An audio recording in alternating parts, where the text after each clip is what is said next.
ரிட்டையர்மெண்ட்டுக்கு 3 விஷயம் முக்கியமானது. அது என்னதுன்னா inflation rate, life expectancy and also medical cost.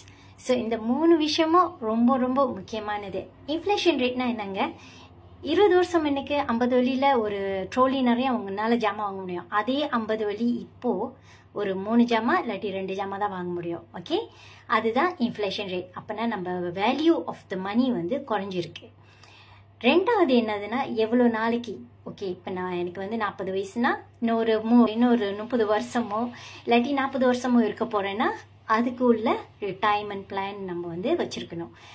மூணாவது என்னன்னா நம்ம எவ்வளோ ஆரோக்கியமாக இருக்கிறோமோ அது ரொம்ப முக்கியம். பிகாஸ் மெடிக்கல் காஸ்ட் வந்து இப்போது இன்க்ரீஸ் ஆகிக்கிட்டு இருக்குங்க. கண்டிப்பாக இந்த 3 விஷயமும் ரொம்ப ரொம்ப முக்கியமானது. யோசித்து உங்கள் ரிட்டையர்மெண்ட் பிளானை பிளான் பண்ணுங்கள். நன்றி, வணக்கம்.